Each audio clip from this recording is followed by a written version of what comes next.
Yo, Hey, welcome to the CBB SuperShow. I am your host, Walter Waddell, aka Dub Deuce 85. Tried to do something a little fancy there. We don't have an intro yet for the CBB version of the show like we do on the CFB side. So try to do hit them with a little fancy stuff. But there's a reason why I'm not a producer and I'm just sitting here talking on a microphone.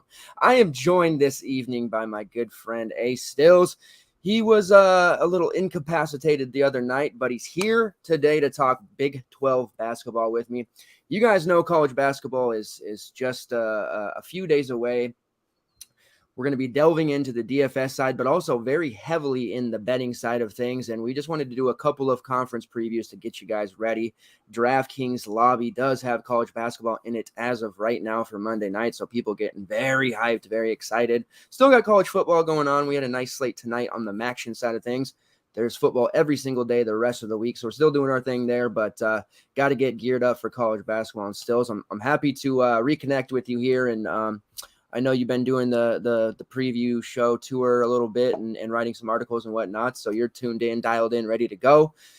St. John's, I would have liked to have talked to you about St. John's, but that's okay. We'll do that another time. Big 12, though, and just in general, how excited are you to start college basketball? Feels like it's been way too long, but at the same time, things have gone by so fast. It's almost like, whoa, I might need a little bit of time here to get acclimated. yeah, for sure. I'm excited. I would have loved to talk about the Johnnies too, but as you said, I was really incapacitated the other night. But I'm excited, man. I think Big 12 top to bottom is probably the best conference in the country. Listen, college basketball's around the corner. They just posted the prices. That's when it kind of hits me every year. It's like, damn, it's real. Like it's game time. We're like 5 days out, and now we got the slate to dive into there. But first we got to talk about the Big 12 and. We got to talk about how Kansas won last year, and our man Kutry was spot on, and we were kind of all with them along for the ride. And it's time to figure out who in the Big 12 might have a Final Four running them again. And we got a couple of teams, so I'm excited. Yeah, this I think there's no doubt about it that this is the conference to really get behind. There's going to be some changes, obviously. There are some pilfering going on, conference realignment. So this is going to be a little bit of a blood feud with some of these teams, especially when they're playing Texas. But yeah, I'm excited. I think that DFS wise, I'm always most excited about playing the Big 12 conferences and when those games are on it, especially like on Big Monday and stuff when it's a little bit smaller of a slate and people tend to get a little bit more intimidated. I think it's because I've won a fair share, like 25-30% of my Mania tickets on Monday for seemingly weird. I remember a Frank Mason slate that I got it through. And I don't know, just something about Big 12 screams, exciting basketball. So what we're going to do here, and if you guys are watching live or even on demand, make sure you hit your comments there and we'll address those as we go like we did the other night. But we're just basically going to go through and top to bottom kind of in an order here, go team by team. Mention any, key losses, key additions, anybody who sticks out as, obvious, maybe a couple sneaks, hey, there's some injury horizon news, there's coaching changes, there's things to look at here and delve into and really, any kind of hot takes are definitely welcome still. So feel free to dive in with that stuff. So first going through it, and then at the end, I think we'll do a little bit of conference awards or something like that, some prediction stuff. So let's start with we'll kind of go in an alphabetical order. It's just a little easier for what I have on my sheet here with the Baylor Bears.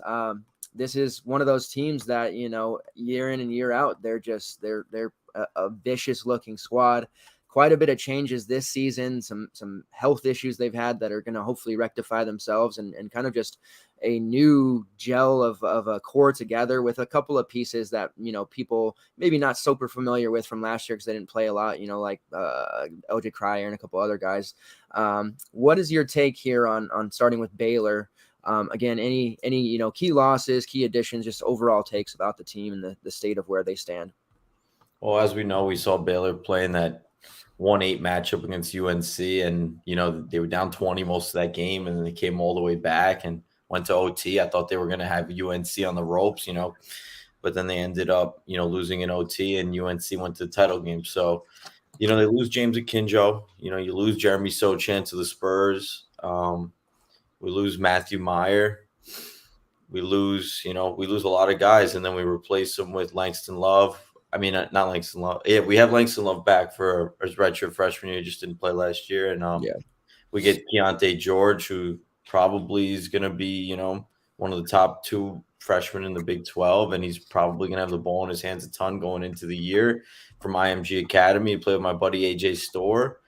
And then we also bring in Caleb Lawyer, who was transferred from BYU. He's a really good rebounder for them, and I think he's going to help supplant some of the Matthew Meyer minutes there. And we also bring in Jalen Bridges from West Virginia, and we know how talented he's been, and just kind of fully put it together with Huggy Bear. But I think this year he's got a chance to really come in there and be a force. So I like what they brought in. And then they also keep, if we can get a healthy LJ Cryer, that would be wonderful. We get Flo Thamba back. We got Dale Bonner back. We got, Jordan Turner's going to play another year, 6'8". He's got good size. And we get our buddy Adam Flagler, really good shooter, really good two guard for them to kind of play next to Keontae. I mean, I like the returners. I like the mix. We get Chachua back too. Lovedale's another 7-footer. I mean, there's really nothing I don't like here. I'd love Scott Drew. I think this team's got a lot of potential this year. And, some of the non-conference games that they're going to play, they got Virginia on a neutral. They got Marquette on the road. They're going to play the Zags on a neutral.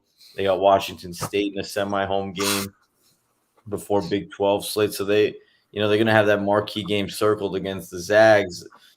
And I think I like the schedule a lot. I like this team. I think this is a top 5 team in the Big 12. There's no really complaints here. It's just a matter of, can Keontae really take the keys, and kind of the ceiling is going to be with how far a freshman point guard can really take them.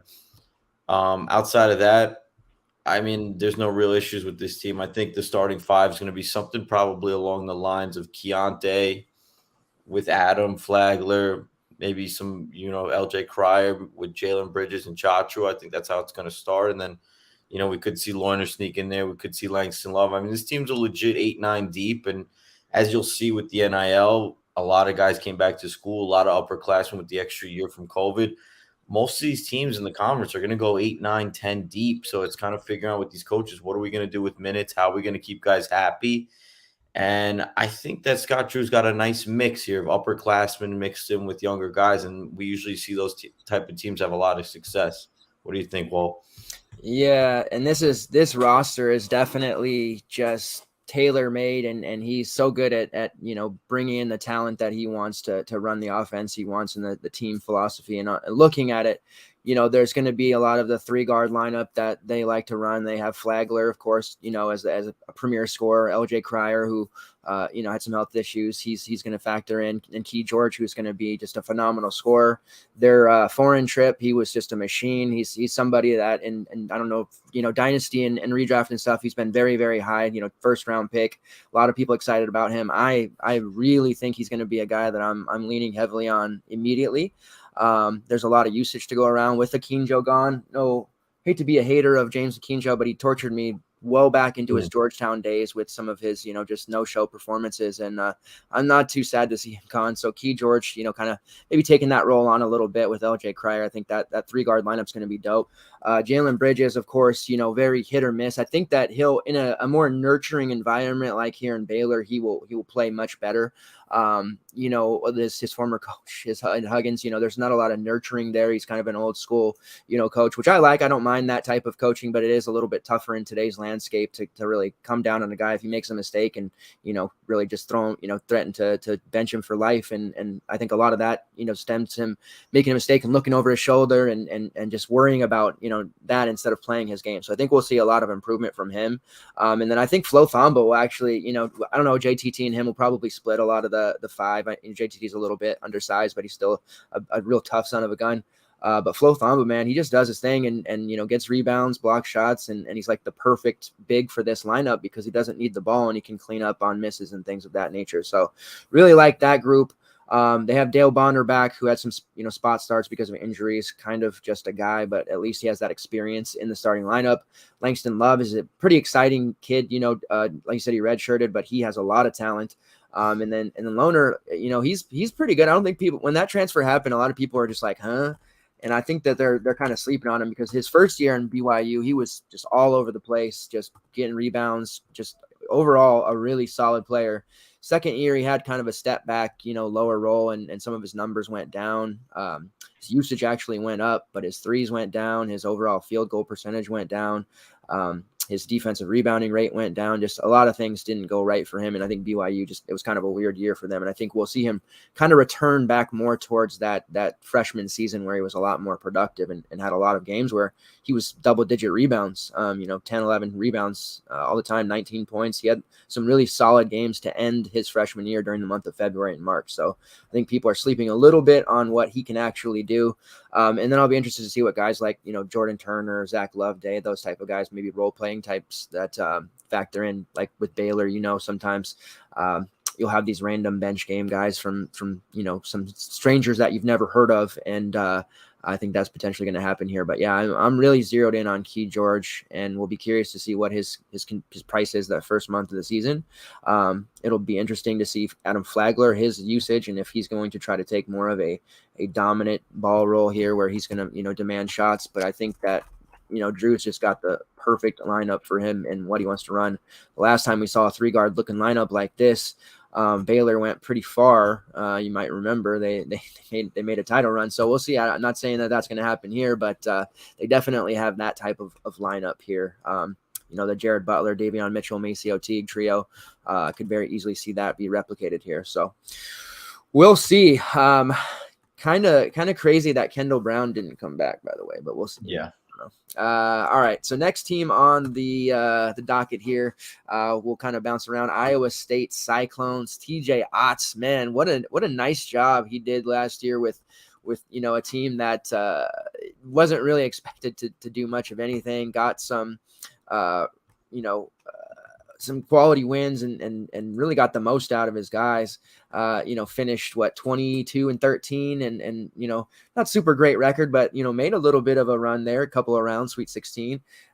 Loses quite a bit. The maturation over the year of Tyrese Hunter and as a DFS players or fantasy or bettors was really a treat to watch him develop and become such a good player. A damn shame to see him leave the Cyclones. DFS favorite, brand favorite, I should say, Isaiah Brockington, also gone. George Condit, who has been there since the dinosaurs roamed the earth, he's gone. Tristan Enaruna, role player, who's bounced around a little bit, he's gone. And Trey Jackson is gone. So some new names. They've got part of the St. Bonaventures 5 on their team with Jaron Holmes and Osun Oshuni. Both really solid DFS guys for us over the years. Jeremiah Williams from Temple, I believe, might be a little banged up. Hassan Ward from VCU. And then a couple of freshmen like Eli King, who I am interested in, Damarian Watson, and Tamin Lipsey. So some fresh faces here. Aljaz Kunk returns. Gabe Kalshore, who also has been playing since the dinosaurs roamed the earth, is still around. And then Caleb Grill, who has kind of just been sticking it out. Caleb Grill was a guy that I was kind of excited about when he came out of high school and then just wasn't excited about him anymore and kind of written him off. And now he's still sticking around and playing 25 minutes a game. So good for him. I think this team is probably not as I think good. Well, as solid, if not better than last year, but the upside is not, I don't think it's Sweet 16. I don't think they'll be making any run like that. Although I could see them, winning a little bit more consistently, which is nice, that'll at least get them potentially a tournament bid. But I think they're one of those teams that, they make a first or second round appearance and it's like, they're happy to be here. They want to go further, but they just don't have that overall talent.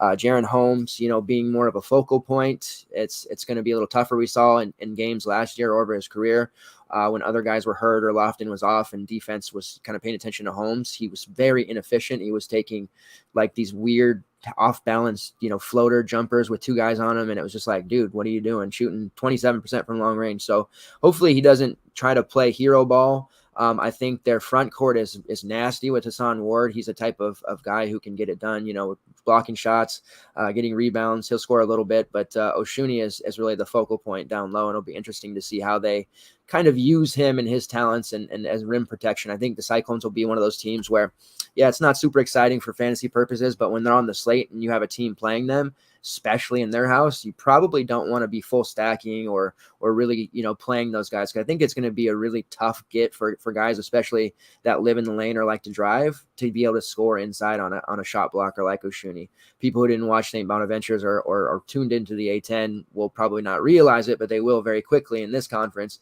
that he just does not allow a lot of easy buckets down low. So This will be one of those things where I think we're probably fading Iowa State games more often than not, unless the pricing is just, ridiculously bad. So what do you think, man? There's a little bit to like here, but it's not that exciting to me. Yeah, I mean, listen, you bring in Jaron Holmes, you bring in Oshunahi, 40-minute guys at St. Bonaventure, just like Kyle Lofton going to Florida. It's like these guys are great when they got all the minutes, and I think they're going to get them again. It's just, Otzelberger played a really slow style last year. I mean, they were defensive-minded first, fifth in Ken Palm and adjusted efficiency at 226 overall pace. I mean, the last 4 years, Otzelberger's been over 200 in pace, so it's been a defensive-minded first team. Losing Tyrese Hunter kind of really capped this team, I think, this year. He was just so great as a freshman last year. Bringing in, I think, Jariah Williams, once he gets healthy, I think he's banged up a little bit too, like you said. I mean, I think he's going to be a big piece for them from the guard spot, because from the freshman-wise, they didn't really bring in anything too crazy. They brought in Jamarian Watson, and he's 146, small forward. Eli King, combo guard. I don't know what we're going to get out of these guys, transitioning to the D1 game, so we'll see. But, yeah, I mean, listen, when you bring in O'Shaughnessy, Holmes, Ward, Williams, you're just good quality D1 athletes, and Otzelberger's proven that he can coach. So, I mean, their preseason picked 8th behind West Virginia and Kansas State, which I think is pretty fair. I kind of have them in that kind of last tier boat, and they're non-conference. They're going to get Villanova on a neutral. It's going to be a tough game for them, and then they get my Johnnies at home, and that's going to be one of the marquee games for them to see what we're going to do this year for both them and the Johnnies. So, yeah, I mean, listen, for DFS, this isn't going to be a team that we're going to ride home about every slate and saying, hey, we got to get there, but Otzelberger, we Brockington got there for us. Hunter got there for us. There's some spots where we targeted some, value guys like, Kuntz occasionally on slates. We would get to other bigs like Condit sometimes, even Enaruna. Like, there's always playable guys here, but this isn't the team that's going to wow us and have anything really too exciting, especially in a loaded Big 12 where, you bring in 3 or 4 transfers, but so did everybody else and then some. So, yeah, I mean, listen, this team's going to be, defense-minded first, and they're going to play with a lot of composure, and a lot of these old Otzelberger teams really didn't turn the ball over at all, and they were really good at limiting the opposing teams to shooting the ball. And that's pretty much all I got for this team. I mean, this team's not really going to, wow us and be very exciting, but they got some quality guys and they have a good coach, and we're going to get them on a lot of slates. So, yep, that's pretty much it for me. Yeah, it's a weird thing to say. Like, I think they'll win more consistently, but I just like upside wise, it's not there. So it's definitely weird. All right, Kansas Jayhawks, the defending national champs. Got to give it to Self here. He got the most possible out of guys who had been forgotten. David McCormick, and just jerking him around his whole career. He ended up, with DeJuan Harris becoming this lockdown point guard, and a lot of good things out of Kansas last year. Now they've got some really big shoes to fill with Agbaji, Christian Brown, off to the NBA. Mitch Lightfoot, the Eternal, is gone. David McCormick gone. Remy Martin is finally gone. Kind of not too sad to see him go either. I know the DFS community loved him, but I wasn't a huge fan. But they bring in some big names and kind of an old school method of building a team. They got a transfer or two in, but they're bringing in some highly touted, hyped up freshmen and starting over a little bit with some returning pieces. It was very important that Jalen Wilson returned. I love Jalen Wilson. He's going to be a favorite of mine, like he was last year. But I'm wondering, these freshmen like Grady Dick and Ernest Udoh, how far the leash will be, because we've seen with Self, playing youngsters, sometimes he doesn't do it, and he's going to have to play these 2 kids or else they wouldn't have gone there, I don't think. But he's got, MJ Rice, another youngster. He's got, some soft Bobby Pettiford, who I thought would play a lot last year and didn't. There's been a lot of offseason hype about him. We'll see how he ends up playing. They're still loaded at guard. Joseph Yesufu didn't opt to transfer as I thought he might. He's going to stick it out. I think maybe he sees the writing on the wall. There's some youngsters on this team. Self has this propensity to go to veteran guys, and even though Yesufu didn't play much last year, and we know what he's capable from his time, at his previous stop with Drake and what kind of buckets he can get. So there's a lot of good names on it. KJ Adams, like names that people maybe aren't familiar with still, but have a ton of upside. Would have probably started for a hell of a lot of teams last year, definitely this year. And I'm not too sure how the minutes are going to shake out for the national champs, other than Jalen Wilson's going to play a lot. DeJuan Harris defensively, he's going to play a lot. And then they brought in Kevin McCullough from Texas Tech. Clearly, he's going to play a lot. But after that, I'm not too sure. What do you think? Yeah, I think you pretty much nailed it on the head. I mean, listen, we know DeJuan Harris is going to start at point. We know, Wilson's going to play all the minutes he can handle. Kevin McCullough's coming in from Texas Tech. That should be a fun one once they go down to Lubbock. So those three, I think, are penciled in as starters. And then kind of the rest of the team, we're going to see some Grady Dick. We're going to see some MJ Rice, like you said. We're going to mix in. He doesn't like to play these freshman bigs, as I've noticed. Like, I like Zach Clemens to actually start at the 4-5. I think he showed some really good flashes last year, is that, pick and pop five who could really stretch you out the floor and make shots. And I think that he's definitely can earn a lot of minutes this year. And I think Ernest Ude is going to, find his way on the bench a little bit more than he's going to expect this year. I think, 15, 20 minutes would be a lot. Bill Self traditionally doesn't like to play freshman bigs, and we lose a lot. So I think that, through those the three veterans are going to be the key guys in terms of DFS for understanding where the minutes are going to go early. And then, it's like you get everybody's a top 100 recruit. It's like, Bobby Pettiford, Joseph Yosefu was a transfer from Drake who can light it up when he's in the game. But it's like, if he's going to play 10 minutes, how do we do it? I was a big fan of Kyle Cuffey Jr. coming out of school. He's a redshirt freshman from New York, from my area. And he's healthy this year. Like, can he earn some minutes? Like, there's not enough minutes to go around, but there's like 10 top 100 recruits who can go get minutes. So it's kind of whatever Bill Self's going to see in practice. And we've seen Bill have that kind of a little bit of a short leash too, especially with the bigs. In terms of their non-conference, they're playing. They got Duke on that neutral, man. That's going to be a great game.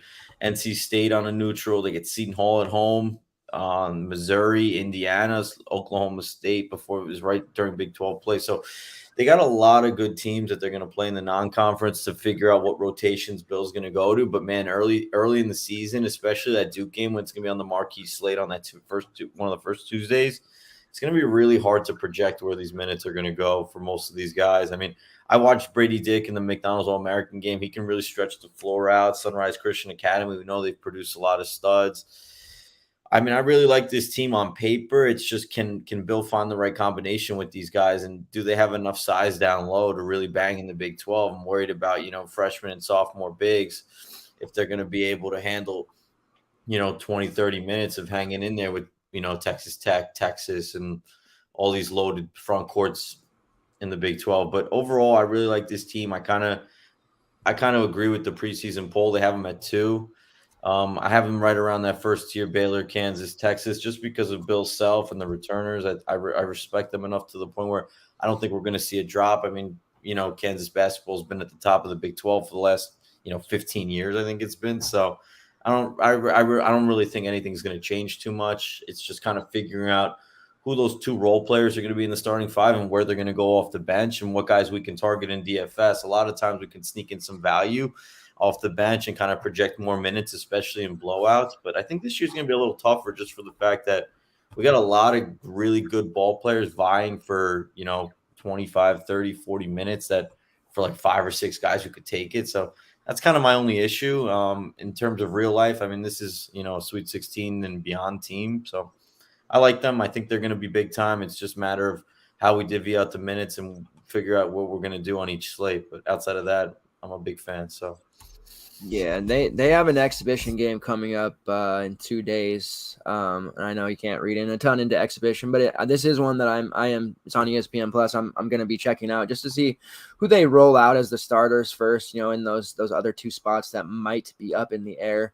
Because I like to call out, I think a lot of people are expecting Udo to get the start at the 5, and I don't know that that's actually going to be the case. He may start out that way, and then see Clemens kind of work him over and take the spot. And Cam Martin deserves probably some minutes depending on his health and everything. And man, there's just a lot of names, and I'm looking at this roster and it's really impressive depth wise.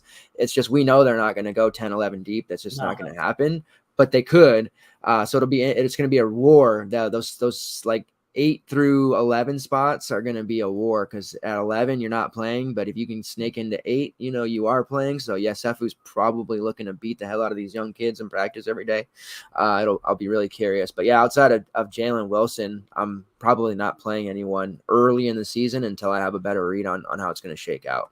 DeJuan Harris, of course, we know he's going to play, but unless he's priced cheap, he's a defensive guy, right? All right, so yeah, interesting look there. They're definitely in the mix though for making another run. All right, we got Jerome Tang in the house here for Kansas State, the Wildcats. I kind of like this team. There's a lot of intriguing pieces. I'll have you start us off here. They lose quite a bit. They have some returning pieces. They've brought in some really viable fantasy options from their previous stops. It'll just be curious to see how it all gels together. And then, of course, Key Johnson, is he going to be back on the court playing again? There's just a lot in play here. Kansas State probably not winning a ton of games, but I think they might actually be a really fun team for just watching fast-paced basketball or fantasy-friendly basketball. So where are you looking at with these guys, and starting lineup wise, and what players are you excited to see? Yeah, I mean, you nailed it on the head. I mean, we get Key Johnson back after 2 years, taking that awful forward. We all held our breaths because just was such a great player at Florida. And, man, we were scared as hell when we went down. I'm glad to see that he's trying to get eligible, and I'm hoping that he touches the court. And he play a lot of minutes for this team. I mean, they're preseason last in the Big 12, but I like their guys. Like, we saw David Nguyen last year at Virginia Tech. He was one of our favorite guys off the bench to really come in. Cheap guy to come in and nail a couple of slates, and he's going to get more minutes for this team. I definitely believe that. And then you get Cam Carter's coming in too. He was a nice guard. They got some key guys, and then they also bring in Jarrell Colbert, who was going to fight for minutes. He didn't really play too much at LSU. I mean, Will Wade had a logjam in the backcourt, but they definitely have some pieces. They got Tyreek Green from Stony. He came in too. This team's going to fight. Ismail Massoud. They got Keith Noel's back, and Keith Noel's going to have the keys to the car of this team. So I really think he's going to be chucking. Desi Sills was chucking at Arkansas and then went to Arkansas State. He's making his third run. Jerome Tang's taking over, and I think that this team has pieces to be successful. It's just, the Big 12's loaded, and what are we going to get? I mean, the non-conference they're playing at Cal. They got Rhode Island on a neutral, at Butler, Nebraska at home. I mean, this is a really soft non-conference. So this Kansas State team could roll into conference play. They're projected on KenPom to go undefeated.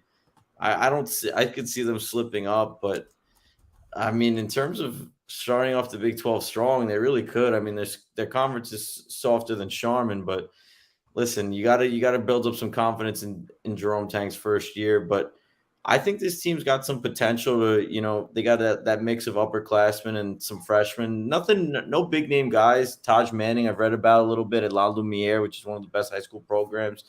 He's 6'6", tweener, but he can, play on the perimeter. He can pass and shoot and defend and switch multiple spots, which I know Jerome Tang's going to love. Dorian Finister, and they got Naquan Tomlin coming in. So a plethora of old and young guys. I mean, listen, on paper, is this team, the sexiest team out there? No, but I think this team's got some pieces to make a run. I think if Keys can get anywhere near his old self, that would be a steal to pair him with, Keith Noel, and then you can spread it out with David Nguyen, Sills, Ishmael Massoud. I mean, listen, is this team, gonna wow me on paper? No, but could it surprise some teams and win a couple games, especially at home in the Big 12? Man, this team could be an NIT team in Tank's first year. I wouldn't be surprised they could win like 5 or 6 games in the conference and, run the table. That would be a borderline NIT team. So that would be a win for Jerome Tang in his first year. But yeah, I mean, you lose Nigel Pack over to Miami, and he took his, $400,000 a year deal from LifeWallet because, the NCAA hasn't figured out the NIL yet, and we're just buying players at this point with billionaires. But until that gets figured out, that's going to be a real issue. We don't have Sultan Miguel. Mark Smith's not there. We lose Mike McGraw. We lose like a lot of these guys who really didn't win much at K-State, but they were kind of mainstays for them. But, I loved watching Keith Noel last year, man. He could break some slates with his ability to get hot. and his steal upside, he was a lot of fun to watch as an undersized point guard. So there's some to like here. But yeah, we'll see them on a couple of early slates. But yeah, this team is kind of right where you kind of project them for in terms of talent wise. It's just a matter of can Tang build them up a little bit, and can they win a couple of games in the Big 12 at home? I think so. They're going to really struggle on the road, though. I don't really see how they're going to knock off too many guys on the road. Not that it's for anybody, it's easy to win in the Big 12, but especially when you lack the talent. But yeah, it's pretty much all I got for them. They're all right. They're going to be a fun team to watch, but their record's not going to be great. No, it might not. I was kind of excited about what they did in the transfer portal. They have 10 new guys coming in between the portal and the recruiting. And I thought that they might, kind of if they could gel, kind of go into that like bottom of the mid-tier area. But once I started looking at schedules and what everyone else did, I started kind of backtracking a little bit. And I think it might be a little bit tougher for them. Their KenPom projection, like you said, it's really weird. Like, they're winning basically every non-con game, but then losing all but like a handful of conference games, going on like a nasty like 15 game losing streak. So we'll see. I mean, they do play, it's pretty soft, like you said, but Rhode Island, who has kind of changed things a little bit. Butler, who obviously they've changed their coach. Thad Matta's there. They got some transfers. Wichita State's always tough, and then Nebraska, which we'll see. I don't know. They're they got some pieces too, but they have some games where you mentioned they could trip up, but also could be some nice like early season, gut checked games to see where this team is. I think that there's going to be a lot more to like here for fantasy purposes than people probably realize, because a lot of times people associate a trashy team or a team that's not winning a lot of games with, they're not very good for it. I'm not going to bet on them. I'm not going to do prize picks. I'm not going to do props, DFS, whatever. And you get a big edge going to teams like this. So you mentioned in the non-con how they might look a little better than they will in the conference. That brings up a good point. Every year we have these non-con heroes, and I talked a little bit about this on the Big E show.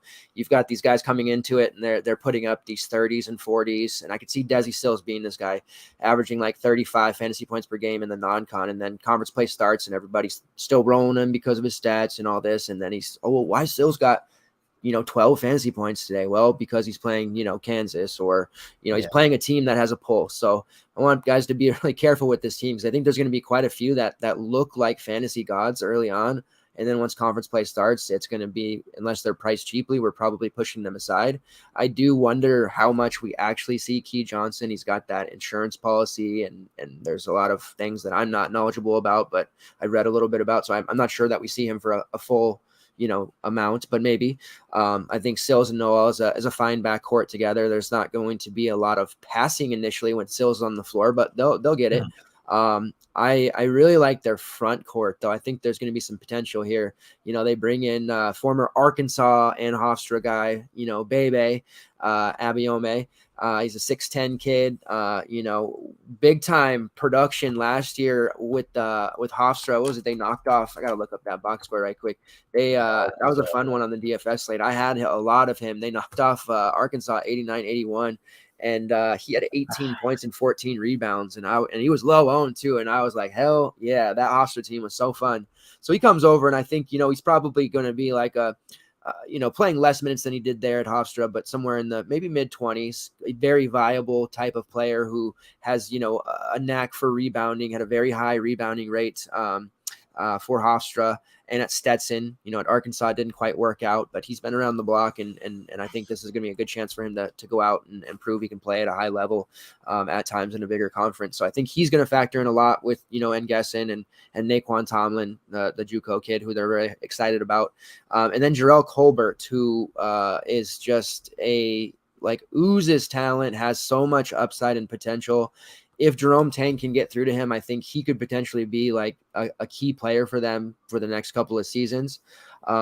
He has played for 4 different high schools, though. So there's obviously some, not necessarily character issues, but something about, getting through to him. And when he's playing for Will Wade, he got like 4 games in and it didn't work out, and he hasn't been able to mesh. But it sounds like he has a good relationship with Tang, and they're really kind of not babying him, but they're really putting a lot of time and effort and developing him. So I think Jarrell Colbert could be one of those guys where Yeah, he'll have games where he plays 4 minutes and puts up nothing, but there'll be games where he's like grabbing every rebound, blocking shots. Suddenly he's got, 28 fantasy points at 4K, and people are like, well, who the hell's this kid? And I think that's a real possibility for him. So he's somebody I want to like zero in on early on in the season and possibly get, some GPP. And because this is going to be a year I've decided still is that because last year I did a lot of the mini max. I don't know if they'll start with the mini max, but in March they had it every day. And I kind of shifted and transitioned from a single entry guy, which is what I am in football. But I did that a lot throughout all DFS sports. But I really transitioned to being more of an MME guy because, last year especially, there was so much up and down play from so many different players that you normally could consistently rely on. So I kind of protect myself like that. So I'm going to be more open to playing guys like Jarrell Colbert because I'm going to have a lot more lineups this year. So I am doing that. They also have Cam Carter, who showed some flashes last year. Was at Mississippi State. So a guy with some, SEC experience. That's always big. They've just got, and you mentioned the Stony Brook kid.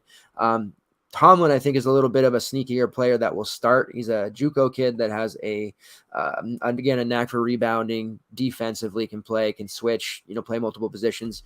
Tang likes those, you mentioned, versatile guys that can play, and defend and switch and pick and pop and all that. So some big bodies on this team. And I think they'll compete. But, I don't know that, like you said, the upper end talent will be there when they're facing some of these, high end Key George types, or they run into a JTT Flo Thamba front court that might make them, curl in a ball a little bit and have nightmares. But I think overall they'll be fun and usable for DFS. So definitely tough though, because 10 new bodies in the mix is really quite rough. I will say last year our edge in November is usually quite large, but last year it wasn't as big because a lot of the teams came back with players because of that COVID year and that extra super senior year. We saw a lot of teams with their same rotation, same roster, same guys, and it allowed people who do the optimizer thing and all of that to kind of catch up faster than they normally will. I do think it'll be business as usual this year for us, those, because all these transfers, new players, new coaches, just a lot of gelling that has to happen, and people aren't going to just be able to plug and play and assume that, oh, this guy had this role on this team, he'll have this role on this team, let me plug him in. It's going to take them time to get that information, and guys like you and I who watch it a lot and really live it will be on that a little bit earlier. So I'm excited to have that November edge back. All right, so that's enough about Kansas State. Oklahoma Sooners, this is a team that I'm a little bit they went to the NIT last year. They've got a really, on paper, a good-looking roster, but I feel like there might be a letdown if we raise them too high. And there's great coaching staff. The losses that they had, Umoja Gibson, who's off to DePaul, by the way, talked a lot about him. Love his high usage self that he's going to be at DePaul. Jordan Goldwire's gone, Elijah Harkless, Marvin Johnson, and Ethan Chargo. So, some solid pieces. Now, they bring in Grant Sherfield from Nevada. Of course, every time Nevada was on the slate, he was 1,000,000% owned. Joe Bamisile from George Washington by way of Virginia Tech. I like Joe. He is a very good player. I think this is the perfect program for him. The transfer from Missouri, Yaya Keita, he's pretty tough kid. And then they've got Sam Godwin from Wofford, just another kind of decent role-playing guy. But the pieces they've brought in are really good around the stars, which are the Groves, Jalen Hill, Joe, and Grant Sherfield. Like, that starting five to me looks really good on paper.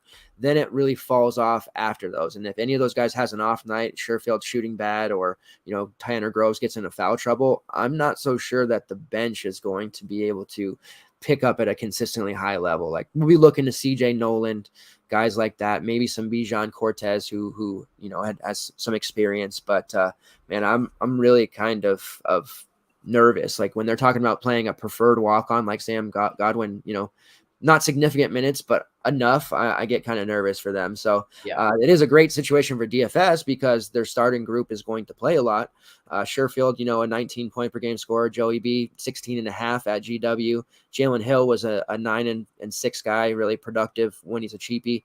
And then Jacob Groves and Tanner Groves, of course, we know what they can bring to the table. Might not be a consistent every day, but they can definitely bring it. And another year in this program, in this, conference at upper tier competition, I think they'll be just fine. So really solid up front, up top, but the rest of the roster for me is a bit of an unknown. So I just worry about their overall, projections for the season, but I love this team for fantasy purposes if we don't go below the starting lineup. So what say you, man? Yeah, so I mean, listen, if we're gonna target Porter Mosier type teams, right? He's 287th in Ken Palm last year. The year before that, he's in the 200s. Team really struggled. They turned it over a ton. They gave up a lot of live ball steals.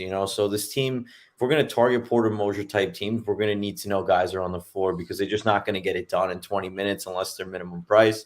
We're really not gonna get that. Maybe in a couple early seasons with a guy like Yaya Kita, stuff like that, if they fall under the radar. But they do bring in two top, 75 recruits in Otega Owa and Milos Uzan. And they're going to get some minutes off the bench because, like you said, like the starting five's great. You got, the Groves brothers.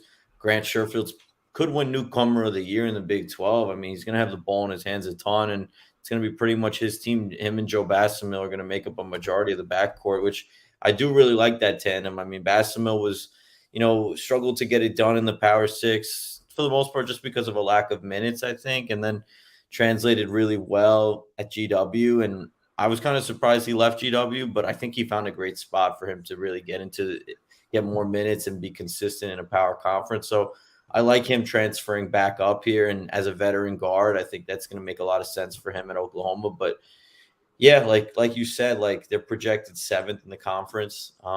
I think that's pretty fair, right behind that Oklahoma State, Texas Tech tier, but a little bit ahead of, these Iowa State, West Virginia type teams. I think they've got the potential to be a top 5 team, but like you said, like they're one injury away from saying, what do we do with this team now? Because you lose a guy like Sherfield, you lose a Groves, they only got a few bigs down low, and I think they're going to really struggle inside.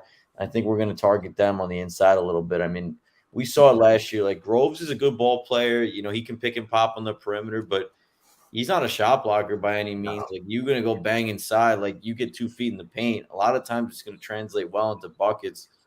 Last year they were, they gave up on the offense. They were 263rd in offensive rebounding percentage. They were 200th in 2-point percentage. And the bigs aren't that much better this year. They had Yaya in there, but like, we're going to be able to target them on the inside, and we got a lot of really good Big 12 front courts. So I think that these games are going to play ugly. I mean, in Big 12 they usually do because these teams are just beat the crap out of each other. It's a rock fight, but their non-conference in the beginning is pretty soft. I mean, they don't play a game until Nebraska on a neutral, but does that really count? I mean, and then they play at Villanova, which is going to be really tough for them in a true road game, and then they play Arkansas on the neutral, and they get Florida on a neutral before they lead off with Texas. So pretty good non-conference in terms of top to bottom. I mean, mixing in the cupcakes with some really good opponents, but I don't really see how this team in the non-conference is going to beat, Villanova in a true road game, or going to beat Arkansas.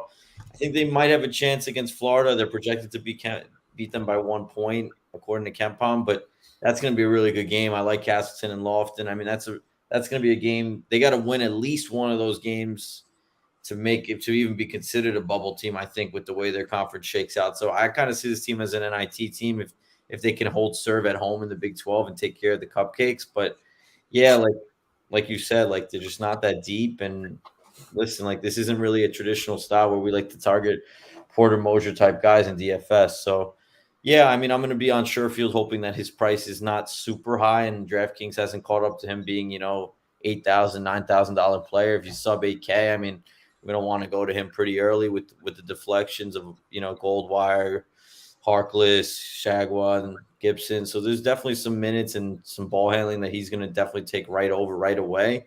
But yeah, this is another, defensive team in the Big 12. It's defensive-minded first, offense second.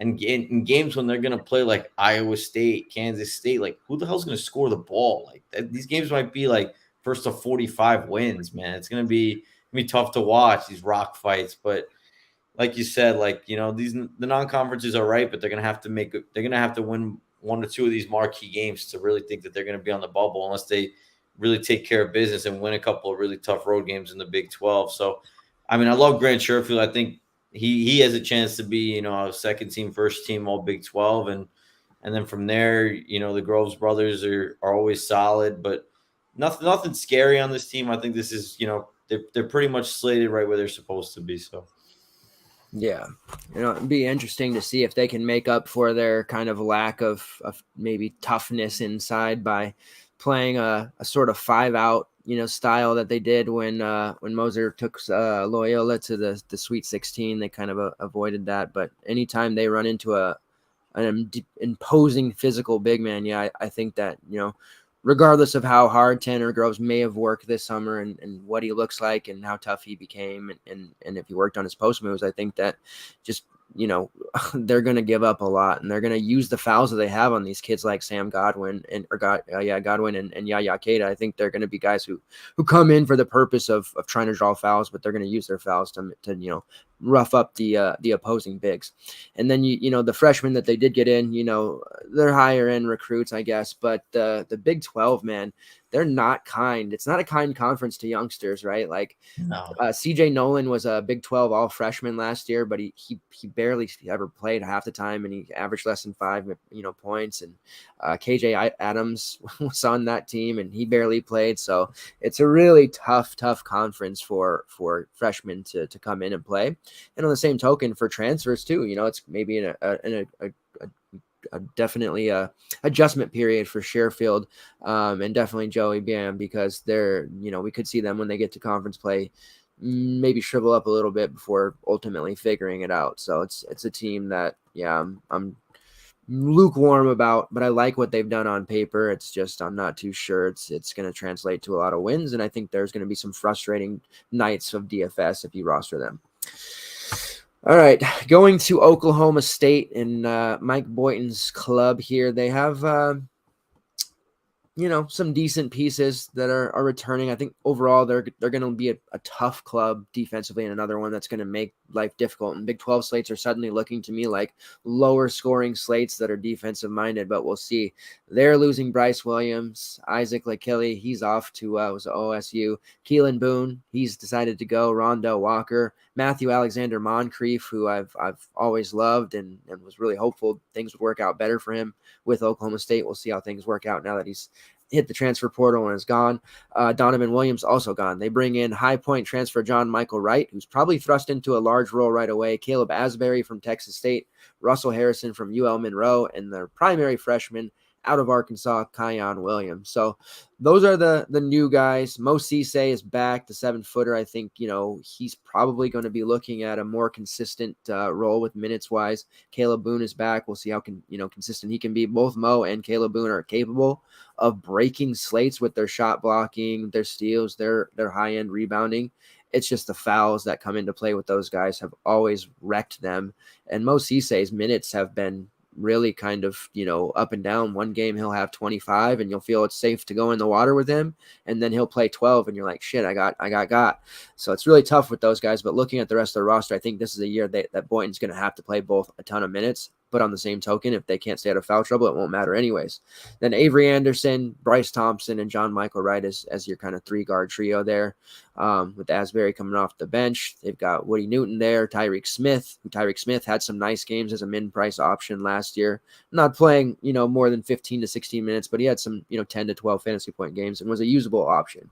So it'll be interesting to see the maturation of these foulers. Let's pull it up here, because again, I think this is going to be a team that kind of stretches games out, slows things down, makes it ugly. We're going to get a lot of peripheral secondary stats, but we're not going to have a lot of scoring, and that makes people tend to shy away as well. So there might be a little bit of an edge here with some of these guys, but Cisse, 4.5 fouls per 40 last year. If you can bring that number down a little bit. Caleb Boone was over 5.5 fouls per 40. He's, a guy that honestly could average 5 fantasy points per minute sometimes, but it's just so frustrating with the 2 fouls of death. I think Avery Anderson is an obvious candidate to just blow the doors off after having a 25% usage rate, 25% shot rate. I think a lot of people are expecting him to, become this all conference player caliber type of guy. Bryce Thompson, same thing. Like, bringing in this experienced John Michael Wright, they're a really veteran-laden club, and that's where you get teams like Oklahoma, where if they're going to have to use freshmen against these guys, they're just going to get stuffed into a locker, because I think that this conference is just going to slug people in the mouth in the non-con and each other in the conference. And I don't think it'll be the level like Big Ten last year where they were just beating each other up so much that their records all ended up pretty putrid. I don't think it'll be that level, but I think there's going to be games where it's like they beat me, then we turn around and beat them. And we're going to come out of there with some scrapes and bruises and a story to tell. So I do like this team. I think I'll be betting on them a lot because I don't think they're going to get a lot of credit from Vegas, but I'm very cautious using the bigs for DFS, and I think depending on what prices are, of course, that the guards are very interesting to me. And Mike Boynton, I think, say what you will about him. I think he has a pretty decent coach overall. So what do you think about these guys? Yeah, I mean, I really think this has got to be Avery Anderson's team. I mean, we saw so many great flashes from him 2 years ago. Dropped like 35 on the road at West Virginia. He was just knocked down in like the month of February and March. Last year, I thought he was going to take that ascending role, but just kind of I thought he was playing Cade Shadow 2 years ago. But now, last year he was okay. He was pretty up and down. I would target him. It wouldn't be great, and then I wouldn't target him, and he would crush. And I'm hoping that he finds a little bit more of that consistency this year. But yeah, and him and Bryce Thompson, man, that backcourt that's their backcourt. I really looking at this roster, like those two should be, the first two guys we're gonna have penciled into the starting lineup. And like you said, John Michael Wright was kind of that, mid-major triple-double type guy at last year, and he was on a couple slates from High Point, but again, it's really hard, man, for up transfers to come into the Big 12 and really be successful, man. It's not easy.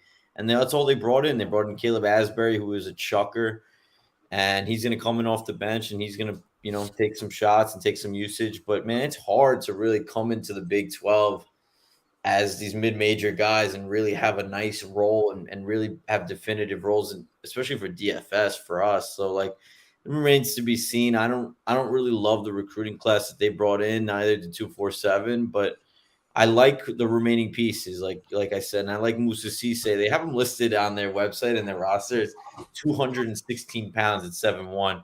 I'm looking at his picture, dude. He looks like 240, 250, which is great because he's going to need to bang down there. But Oklahoma State does have great size. I mean, Smith 6'9", Boone 6'9", Bernard Kuzza 6'10". I mean, Cisse 7'1". It worries me a little bit, like you said, because if he picks up too quick, man, they got like 4 or 5 other 6'10" guys that they can bring right into the game to stem the tide a little bit. So, and then also I was looking at, my Boyne doesn't really like 2 foul participation at all, 10.4% last year, which is 288th in the country. So if they pick up 2, they're sitting. It's just not, especially for the bigs, worries me some. Newton 6'9", also. Like, this team's got great size, and I think it's going to be great defensively. It's another one of those teams, man. It's this Big 12 rock fight. They couldn't shoot it.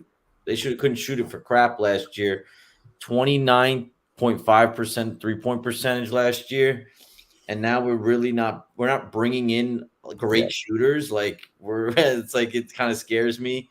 They turned it over a ton last year. They were just great defensively. I mean, 4th in adjusted efficiency defensively. They didn't give up anything in the paint. I kind of see that again. I really see that this team's not going to give up any 2-pointers. I mean, this is going to be, a lot of guard play. I think guards are going to be able to get theirs against Oklahoma State, who can create their own, because they just don't give up anything in the paint. And their non-conference is it's okay. They get UConn. I mean, they get like 6 cupcakes before UConn.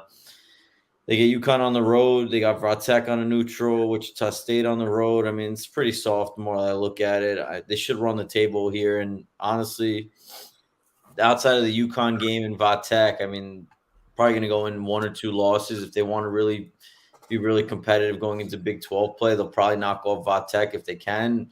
If not, UConn's going to be a real tough game on the road at the Excel Center. But again, this team, I don't really love what they did in terms of their recruiting, what they brought in to really bolster this roster. I like Anderson, Thompson, Harris. I like Cisse, if he can stay on the court. I do like John Michael Wright, but if we're going to rely on him for more than 20 minutes, man, there's just so many good rosters out there that are just so much better than this team that can outscore them regardless of how well they play D. So it's going to be really hard for them to score outside of Stillwater.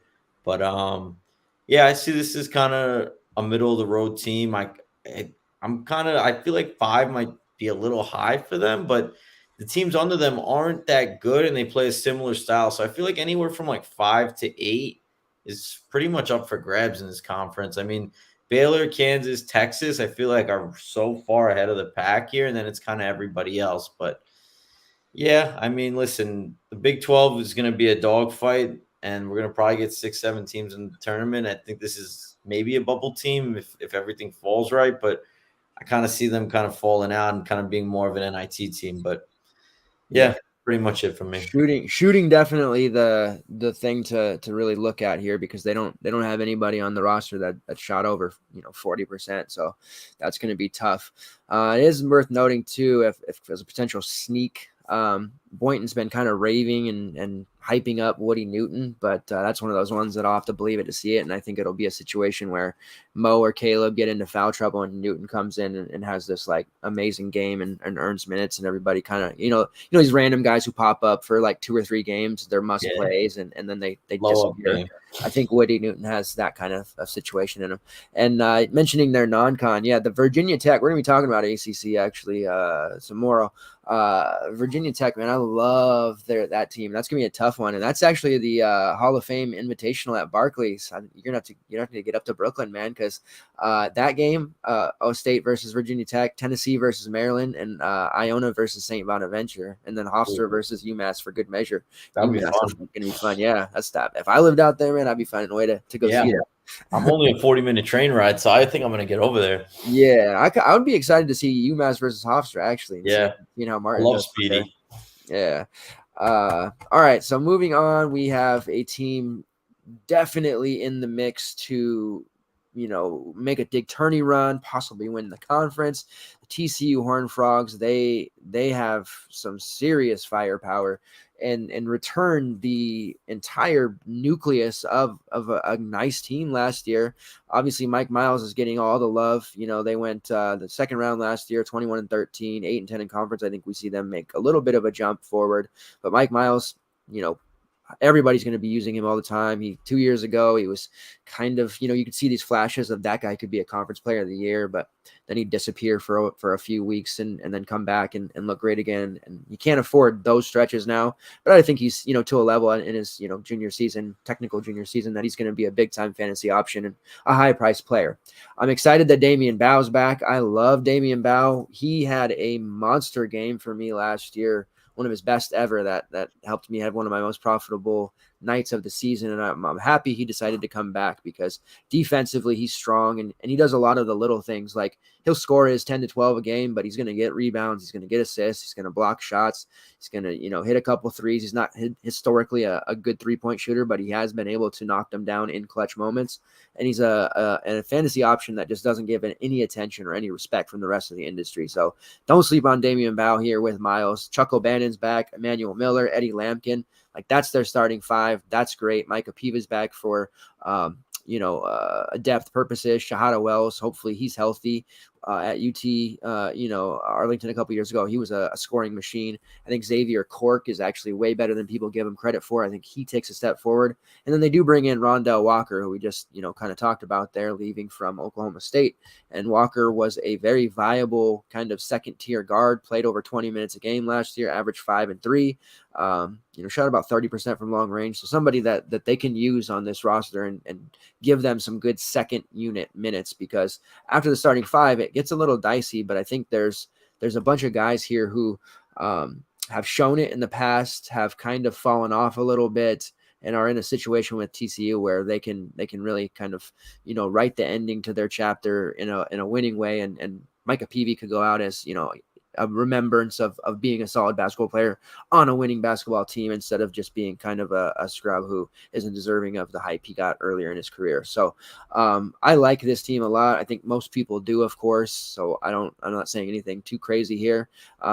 The starting 5 will get a lot of attention from the DFS and prop betting community, but it's that second tier, guys like Xavier Cork, Shahada Wells, Rondell Walker, where some real money, some GPP money will be made, because those guys have the capabilities of having bigger games at 4.5K price tag, min price, stuff like that. So I like their team. I think in a land of new transfers and freshmen and learning curve, growing pains, trying to gel everyone together. TCU has only one real new guy they have to get adjusted. I don't think that we'll see Haggerty, their freshman, play a lot early. Could be wrong about that with PJ Haggerty, but they're definitely, going into it as a veteran club, ready to take this conference by storm. So are you buying in on TCU, or are you kind of selling over everyone else? I mean, the way that we've been looking over the conference, I feel like they're just so much ahead of this kind of, Oklahoma State, Oklahoma, Iowa Yeah. State. I think in terms of talent, consistency, like their starting five is back. They know Jamie Dixon's style, and Jamie Dixon's kind of got this team that he had in the ACC with Pitt, where he had a lot of returners and like off a second round team who just obliterated an injury plagued Seton Hall team, and they played Arizona tough into OT and had every chance to knock them off. So I mean, I like, Mike Miles is the guy, like we said, Damian Ball, like that's one of the best 1-2 punches in the conference. Micah Peavy's going to play some three, really good defender who can, mix it up. And then we love Lampkin, man. Lampkin was big time. He was also talking to some guys he's talking to Bonton and these boys over at Run Pure Sports. He's a cool dude who loves the game. And then we got, Emmanuel Miller back again, who looks like he's going to be consistently playing every 4 minutes. I mean, then you got a ton of size off the bench with Coles.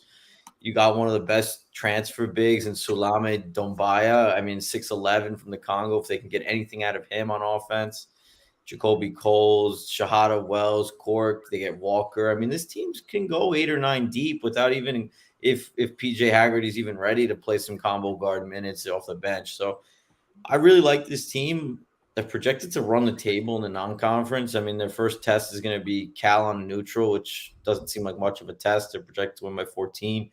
And then they play a good Providence team who Ed Cooley's club's not really getting too much pub, and I think they're pretty good.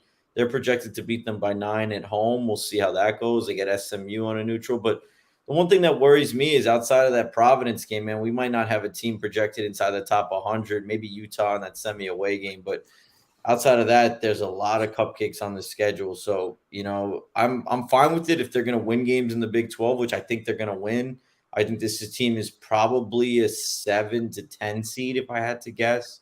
I think they're clear 4-5 in the conference, probably 4. I think they're just that notch below a Texas, Kansas, Baylor. But this team's going to defend. I mean, last year on KenPom, they were 15th. I mean, every team in the Big 12 defends, man. It's like, who's going to score the rock? They struggled to shoot as well last year. I think another year of being in Dixon's system, another year of, playing in the Big 12, I think those rates should go up some with the nucleus that they have. But they were just so good on the offensive glass last year, man. They were number 1 in the country in offensive rebounding percentage, and everyone's back. And so I really think they're going to give their team a ton of second chances this year, which is going to be huge in a conference that's really good at defending the first shot. So I like this team a lot. I think that this team has a chance to win, I would say probably about 20, 21, 22, 23 games, somewhere in that mold.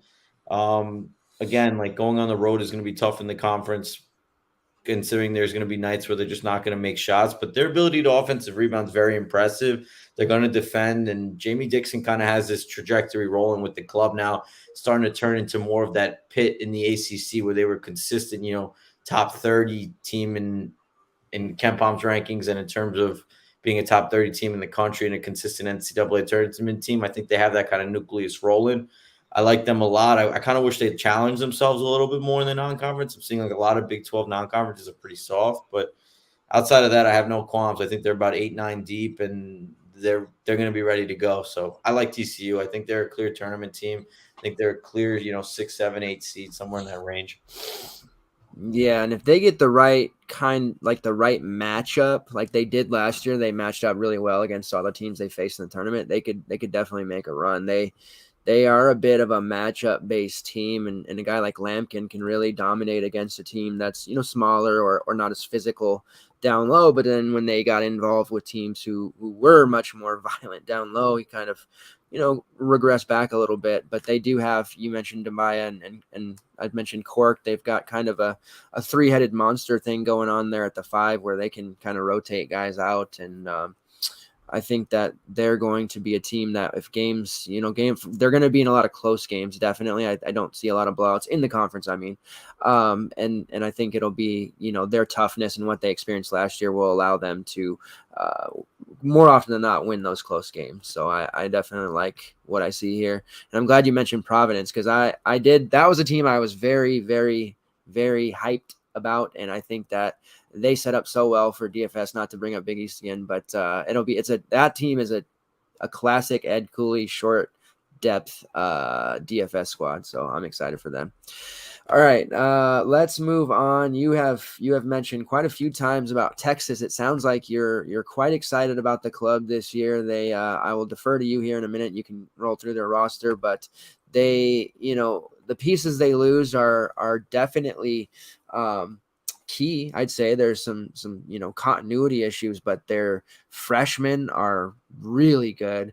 Their transfers, the couple that they have, are really good. One, offensively and running the team, and one defensively, almost sneaky like. And they've got some really strong freshmen that I think will come off the bench and play. And there's one in particular that, maybe not right away, but I think he's going to be a really viable fantasy option later on, which I'll talk about him in a second. But kick us off here, because you've referenced Texas a lot, so it sounds like you're very high on them. Yeah, I mean, listen, I really like Texas. I think when you bring back Timmy Allen, we get a full year of Dylan DeSue. We get Marcus Carr's back, and then you mix in Dylan Mitchell, top 5 recruit.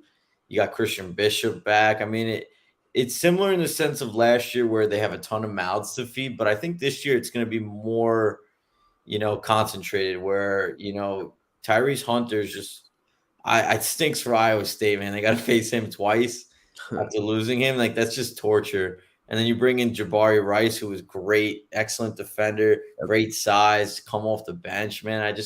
I love this team on paper. Again, I love them last year. I was firing so many futures bets early, and then they just let us down. But I mean, we got their starting 5 projects out for me. It's going to be like Tyrese Hunter, Timmy Allen, maybe even DeSue, Carr. It's a lot of good problems to have. Even a guy like Brock Cunningham is just so great in his role, coming off the bench, fighting for loose balls, rebounding, and Chris Beard loves playing him, dude. It's just for DFS, we're gonna have some fun in the sense that it's gonna be a struggle to figure out who to play each night sometimes. But they're freshmen. You get Dylan Mitchell at 6'7" long, projected to be a one and done type guy. Can put it down on the floor for Mount Verde, playing for Kevin Boyle. And you get Arterio Morris, who's an elite 6'3" point guard, 17th in the country, who's going to carve out a role in his first year. Even guys like Rowan Brombaugh and Alex Anamwakwe, they're both, 3-4 star guys. I don't think they're going to get too many minutes their first year, but this team's a legit 9 deep. And in a conference that struggles to score, this is one of the few teams that I don't think is going to have issues scoring this year. Last year, they kind of struggled with their 3-headed monster with Carr, Ramey, and, Andrew Jones, kind of figuring out who's going to get the ball where and what. I think this team's a little bit older, another year in Chris Beard's style. And I really like Marcus Carr kind of sliding over to become more of a pure 2 and more of a combo guard rather than just, running the offense looking to dish the ball. Because last year it's only one ball, and there were so many guys who were just so good with the ball in their hands, and it didn't really mesh well. I think this year this team just meshes so much better. And I'm waiting for the Dylan DeSue breakout. I was playing him on so many slates last year. He just wasn't there. He would only get 10, 12 minutes. I think this year he's going to get 20, 25 minutes. Could start at the 5 and play right next to Timmy Allen. I think that's a really nice front court. Morris and we got, Dylan Mitchell probably coming off the bench. Maybe Mitchell starts at the 3 at some point, but this team just looks so good on paper, man. I love this backcourt of Tyrese Martin and Marcus Carr. So Jabari Rice coming off the bench as a grad transfer with excellent experience, man. This team has all the pieces of old and youth and experience mixed in with one of the best coaches in college basketball, an excellent front court, backcourt. And then their non-conference, they got Gonzaga at home, man. That's going to be rocking in Austin. That's going to be an awesome game. Creighton at home, which is another top 15-10 team. They get Illinois on a neutral, Stanford on a semi-home. this is a nice mix of, really good opponents mixed in with some cupcakes to kind of figure out what they want to do before going into Big 12 play. But I mean, I really like this team. They defended well last year. That wasn't an issue. I think this Chris Beard team might want to play a little bit faster than they did last year. Last year they were 336th in tempo because they weren't really cohesive on offense. And I think this year this team's going to look to run a little bit more. They have, 1 through 5 who can all bring up the ball and run. I think we're going to get a little bit more of that this year. So I think there's going to be a lot more pieces, a lot more things we're going to like in DFS. So I'm big on this Texas team. I mean, KenPom has them at 2. I think that might be a little high. I think they're more in that kind of like, 5 to 7 range. But yeah, I think this is a 3 seed and higher in the Big Ten in the big dance. So what do you think, Walt? Yeah. I like what you said about struggling to have cohesion. Chris Beard was such control and masterful, almost, effortless on the sidelines at Texas Tech. And his system, you just put guys in there that had the skill set that he was looking for. They weren't cookie cutter by any means, but he just had this way about him and the guys. And last year he had some returners and he struck in the transfer portal and he bringing in Mitchell, Christian Bishop, Timmy Allen, Dylan Diso. It's like, holy hell, Mark, like how are all these guys gonna play minutes together? And it was a disaster. I think Trey Mitchell wasn't the guy Beard was looking for. And I think a lot of us thought that it was kind of odd, hey, kid's talented as hell, but I don't think he's going to play at the level or the defense that Beard was really looking for. And it didn't really work out. Disu couldn't get healthy, but now, Andrew Jones, Courtney Ramey, those mainstays are gone. Mitchell is off actually to West Virginia. So that they'll see him. Jace Febreze, thank God he's gone because I always have to be tempted to use him as a mid-price guy. Devin Askew, just not the defender that Beard wanted. I don't even know why he brought him in. That was the most. I'm not trying to clown on Devin Askew, but that made no sense. He's gone. Jalen Tyson, who I like as an upside player, he just, again, not the defensive player that he was looking for. So, the guys that did play defense well enough, Christian Bishop down low, Marcus Carr, of course, had his moments, and then just the Timmy Allen is capable of doing so many things in a basketball game. You need him to score 25 points, he can do that. You need him to, defend a big man, he can do that. He can knock down some threes occasionally, just kind of everything. So I'm really excited to see him back. I think Disu, now that Trey Mitchell experience is over, doesn't have to worry about those minutes. He can play a lot more and kind of, the youngsters will get minutes too, but Disu really doesn't have to look over his shoulder or worry about it. And a fully healthy Dylan Disu we saw at Vanderbilt, he's awesome. And Christian Bishop, as much as I try to write him off on a week-to-week basis, he just keeps coming back and going 4.5x, 5x, and it's like, damn, they never price him that high. I never want to use him, but he always produces. So I think playing with a guy like Tyrese Hunter that can facilitate and get them the ball, they're all going to play a lot better, and that starting five's nice. And you mentioned Dylan Mitchell, Arterio Morris, both great freshmen. I think they'll be solid. Jabari Rice, he was the guy I was definitely hinting about as a transfer. Defensively, he's going to be just a lockdown type player. But I like Rowan Brumbaugh. I don't know.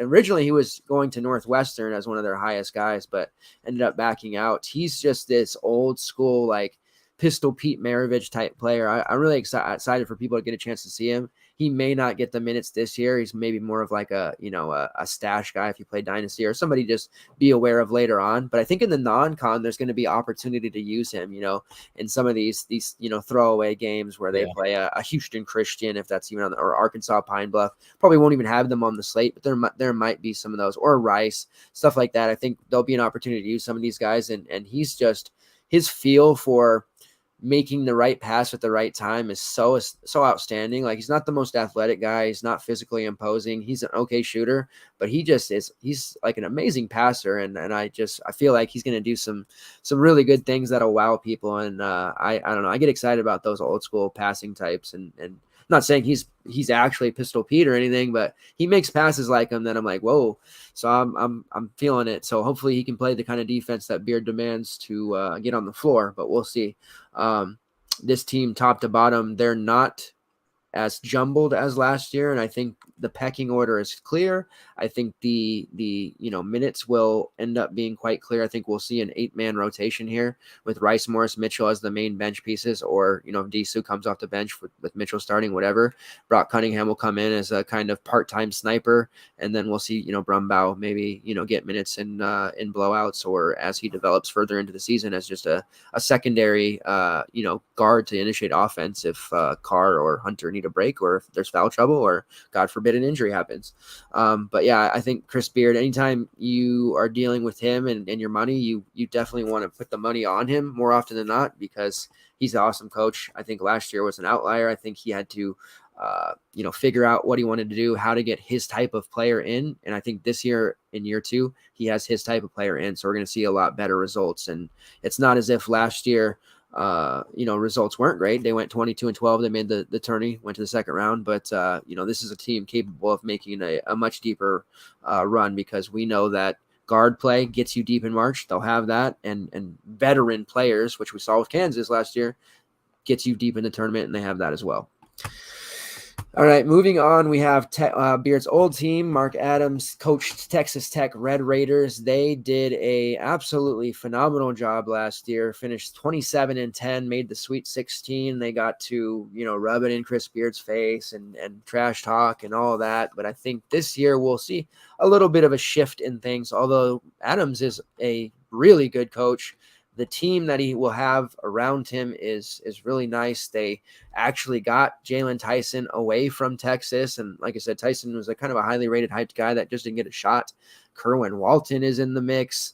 Fardaz Amek, who is going to be hurt for the first maybe 2 months or not playing. He's getting over those injuries. He's the big from was it Utah Valley that did all the damage last year, played over 35 minutes a game, 18 and 14 as an average. When he's healthy in the right time, he's going to be really good for them. And then he's going to score a lot of points down low. Obanar is back. I'm excited for that. They have Davian Harmon come in as a transfer out of Oregon by way of was it Oklahoma? So a lot of new faces for this team. Damarian Williams transfers in from Gardner-Webb. He was on some slates last year as a pretty solid option. And then some freshmen who will get their chance, like, Pop Isaacs, Elijah Fisher. I'm looking at him quite a lot. But the 1 through 7, all pretty solidified. A lot of seniors on this team. Throw in Jalen Tyson as a very much, non-used freshman from last year. And I think they have something that is going to be pretty strong. However, not having Fardaz early on in the season is going to probably be a little bit of a trip up for them. I think they'll get through, their first part of their non-con okay. They do have a date in mid-November with Creighton. Probably the only real tough game on their non-con schedule. They've got like Georgetown and a couple other guys. So they'll probably be okay without Fardaz, but the Creighton game might be a little bit of a struggle. As far as DFS goes, I think it's going to be a situation where we have a lot of, role players, unsung guys that are going to play for the team. They're not going to be a lot of individual stats. And we saw that a lot last year. There'd be games where Obanor, would put up big stats. We would see, Terrence Shannon go off a little bit. Kevin McCullough would have these big games. We'd see Adonis Arms shoot lights out. There's just so much inconsistency amongst these guys. And I think that the team aspect that Adams, preaches, it's not great for us as DFS players, but it is good for them for winning basketball games and not worrying about stats. So a weird team to really look at. Exiting is a lot. Bryson Williams, who was great. He was like the one consistent fantasy option you could count on. Terrence Shannon, McCullough off to Kansas, as we know. Davian Warren, Adonis Arms, Marcus Santos Silva, finally gone. Clarence Nadolny, and Milik Wilson, all gone out the door. So a lot of new faces here, a lot of in-conference transfers still. It's kind of weird because you never saw that before, but now it's like they're, waivers are being given to everyone. And you're just seeing guys say, okay, I'm going to transfer to a conference team that I played against, like the coach. And I don't know, it's kind of weird to me, but it is what it is. And there's going to be a lot of guys who know each other in the Big 12, and it's going to make for a lot of narrative street type games. So, what do you think? Can Texas Tech survive until Fardaz returns, or what are you looking at here? Because I mean, it's not that exciting, but it's okay. Yeah, I mean, listen, they're like you said, like their non-conference is so soft. I mean, outside of Creighton and their next highest team they play in the non-conference is probably Georgetown, and they're not good. So, I mean, they could definitely run the table till that the December 31st game against TCU. I mean, that's going to be a tough one without Fardas, but they came in number one in transfer recruiting. I mean, they also brought in Kerwin Walton, Damarian Williams. Like this team got loaded up in transfers. And then they have O'Banner, they have, Pop Isaacs, they have Elijah Fisher. I mean, they brought in five solid transfers, three top 100 recruits. And then, Mark Adams is defensive first, like every other coach in this conference. I mean, if you're not top 50 in defensive efficiency in the Big 12, you're just not going to do well in this conference. And literally every team defends. They may not score any points, but they all defend. I mean, last year Texas Tech was one defensive efficiency. Nobody scored on them. You didn't get any rebounds against them. You didn't score in the paint.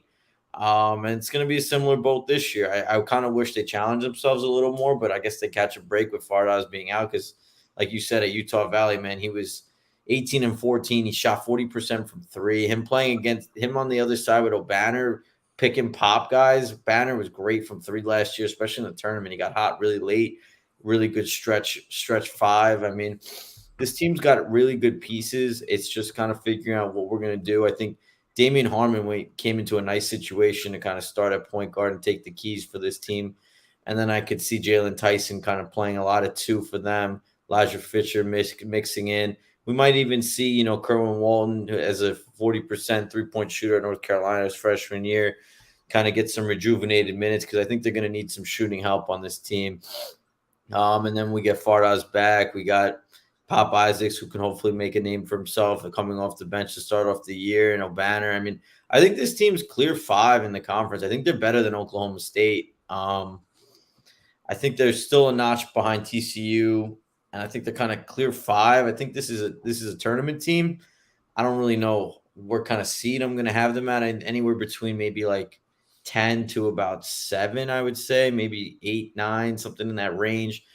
The pieces are good. Mark Adams is an elite coach, and we saw that last year. He just plugged in, 8 new faces and got them to buy in and defend, and they did a great job. I think we're going to see something similar to that this year with plenty of talent and high major transfers. But a lot of teams in the country, man, they all bring in transfers, all guys with high major experience. This is what kind of separates them from like an Oklahoma State to me, where they're bringing in, 5 transfers and 3 of them are from high majors and highly recruited, where Oklahoma State's bringing in, mid majors playing up, where we see that's a lot harder to transition to. And the one couple mid majors that, Texas Tech did bring in is, Fardas, who was elite in his conference, and his game translates well at 6'11", being able to play on the perimeter. So I think this team sets up well if they can get healthy. And then whatever we can get out of the freshmen, man, if we can get Elijah Fisher to, play 15, 20 minutes off the bench at 6'6" with his size. And then Richard Isaacs is 79th in the country. Like there's definitely a lot of talent on this team. And Mark Adams did a good job of gelling it. But from the DFS side, we saw nobody break over 63% of the minutes last year. I mean, O'Banner was actually the most at 64.3. So this team's fully healthy, man. And we're going to see a lot of like 8, 9 guys, because he likes to rotate his guys, keep them fresh so they're ready to go on defense, which for DFS is not great. But in terms of, real life basketball and getting in your shirt and defending man to man, that's what Mark Adams loves and preaches. I mean, I like this team. I think they'll be able to, win probably about, 10, 12 games in the conference, give or take, in that 8 to 10 range. And then they're going to pretty much run the non-conference. And I think they'll lose that game to Creighton without Fardas. But outside of that, I think they'll go into the conference with 1 loss. I think this is a clear tourney team. They got all the pieces you want. They got experience. They got youth. They got a beast coach and a good conference. I mean, it pretty much sets up pretty well for them to be successful. And I think they're going to be pretty good. So no really issues for me. I like Mark Adams. I like the team. I think this is a tourney team. Yeah, I'm seeing a lot of, and their defense will allow them to kind of roll through that non-con without Fardas. But man, this conference is shaken up to be a elite defensive conference. Rolling into the last team here, West Virginia. Now they are a team that doesn't get the benefit of a couple others that we talked about, and this is a a trend, just a lot of turnover, like rosters almost fully turning over, which is going to lead to a bigger edge for those that follow college basketball religiously and don't rely on some continuity from last year. And we're looking at, West Virginia losses, Taz Sherman, who was a DFS dynamo. We'll miss him a lot. Sean McNeil, Malik Curry, who had some really good late games. Jalen Bridges, who we know transferred. Gabe Osa is finally gone. Isaiah Cotrell, Polycap, and Diamond Kerrigan.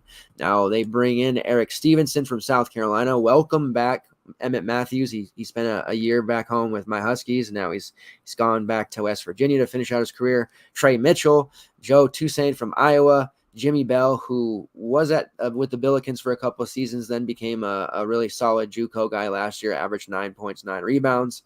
Another JUCO guy in Pat Sumnick, and then for Harcum College, which is another JUCO, Mo Wag. So a lot of JUCO guys, a lot of transfers they'll be relying on. Really, just the main returner, I guess, is Keatron Johnson, and then a little Kobe Johnson. Then it's all new faces. So break it down for us. I mean, I guess Emmett Matthews is not technically a new face, but I think this team will get after it defensively. But what are you seeing here for DFS? Because there's a lot of inefficient shooters on this team, and a lot of outside of Trey Mitchell, not a lot of interest from me necessarily. It's funny because West Virginia, or Press Virginia, as we like to say when Huggy's got his guys, they're the team that we're going to really want to target on Big 12 slates, because at least they play with some kind of pace. And, they're 122nd last year with Huggy, and, 122 the year before that. So, I mean, a lot of these teams play in the 300, 250 range in terms of, tempo. So we're going to need to find games where we're going to speed up really good teams and allow them to play in transition and get some points. I think West Virginia is going to be that team. This team, because of the unknown, that's what we love to target, man. That's how we have our edge. I like Tukey Toussaint, Bronx guy, 4-star recruit from Cardinal Hayes, transferred from Iowa because he was just, playing behind Bohannon for so long. He got sick of it. We get Eric Stevenson, your boy from the Huskies too, South Carolina as well. I think we're going to – Trey Mitchell's – this is his team in terms of, he's going to start at that 5. He's going to get pretty much as many minutes as Huggins will allow him to, unless he gets benched. But, this team is – we're going to see, a lot of Huggins trying to mix and match, and it's really hard in DFS because it's you don't know what's going through Huggins' head. And we're going to feel confident on guys like we felt confident on Bridges last year, 48, 4,700 in conference play, and Huggy will play him 20 minutes. And like you said, Taz was really the main guy every slate in, slate out that we could trust. In terms of, the team as a whole and in general, I mean, Emmett Matthews should play a key role. I mean, I think that's pretty much why he came back. He should start on this team and get plenty of minutes at that 3-4 spot. Tukey should get plenty of minutes. Stevenson, Mitchell. I think all the transfers are going to come in right away and play alongside Keatron. So, I mean, this team's nothing to write home about in terms of, that's why they're projected 11th or 10th in the conference, pretty much dead last next to K-State. They're non-conference. They're projected to lose by Pitt on the road. I think that pretty much says it all in terms of where we think the season's going to go for them. KenPom has them at 73. I think that's just more a respect to the conference. But they also play, Purdue on a neutral. That's going to be real tough. Xavier on a neutral, who I like a lot. That's going to be tough. They play my Stony Brook Seawolves. I mean, there's some softies in there, but they're going to have trouble with these teams. I mean, I just don't see how this West Virginia team is going to win too many games unless Huggins can really get them to buy into this Press Virginia and they can really make this an ugly style game and really, force a lot of live ball turnovers. But the Big 12 is just going to be really, really tough for them. I think this is a team that, the other Big 12 teams are going to salivate on because they're going to be able to get sped up and they're going to be able to get a lot of easy buckets. I mean, the freshman they bring in, they get Josiah Harris, who's their highest rated guy at 155, power forward at 6'7". Traditionally, Huggy and freshmen, unless they're really, really good and they come in right away, I mean, it's going to be hard. We even saw Oscar Shigwe not getting really many minutes next to Derek Culliver. So it's really hard to project. And, these JUCO guys, Pat Sermonic was sixth in JUCO, 6'8". I heard he can shoot the three a little bit, play a little bit, but it remains to be seen how many minutes. Like, quality guys like Paulie Polycat barely got any minutes. Then all of a sudden he'd play 25 minutes for 3 games and then go back to playing 12 minutes again. It's like, it's really hard to project Huggy's rotations. Huggy loves to play 10, 12 guys when he can. He loves to run and gun, which is great for the conference because they really don't have many teams like that like to run and gun. So I think we're going to be targeting West Virginia for the other side more than we are going to be for them, unless we get some clear options that are going to come up in the non-conference. But yeah, I mean, like, listen, Trey Mitchell, Emmett Matthews, Tukey, Stevenson, these transfers that come in this year, they're going to have every opportunity to play. And then as the season winds down, if they're, not winning too many games, I think that's when we're going to start transitioning into seeing how these freshmen and mid-major guys come in and see how they fit in. Mohamed Wag at center comes from a really good JUCO program at Harcum. Harcum's produced some really good guys in the past. Jimmy Bell was consistent 9-9, like you said. I looked him up earlier too. There's minutes to go get here. It's just, until we watch a couple of games here and see some exhibitions or some non-conference stuff from Huggy, it's going to be hard to really even project what we're going to get here. I mean, that's the hardest part with Huggy, man. He drives us nuts on these slates. He's really hard to project minutes and what he's doing day in and day out. But that's also what makes him one of the best coaches in college basketball. You never really know what's going through his head. But that's pretty much it what I got for West Virginia. Non-conference is actually pretty good. I mean, it's really top-heavy, but they're going to get blown out in a lot of these games. But at least they're going to get some experience, and we're going to get them on some slates early to kind of figure out what we're going to do for Big 12 play. But overall, I think this team is pretty much there with K-State. If they're lucky, maybe they beat K-State out. Maybe they beat Oklahoma State out. But I think Oklahoma is clearly better than them, and every other team in the conference is also clearly better than them on paper. But again, that's why we play the game, so we'll see. But yeah, I mean, Huggy's Huggy. You can't count him out, but this team's going to be really hard for DFS and in Big 12 play in general.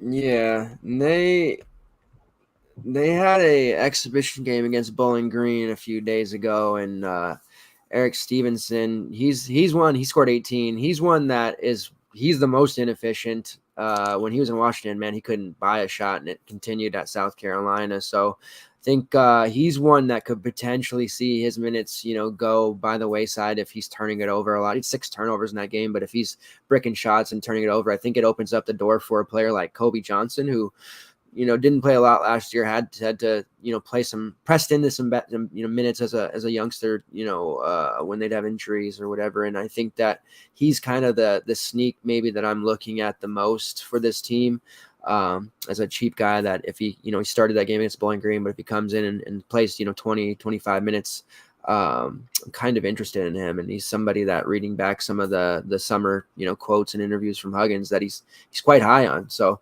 we'll see. That just means he's going to ride him harder though if he makes mistakes. But we'll get some looks here in the first couple of games and let the pricing really kind of dictate where we go there. All right, so that wraps that up. Let's talk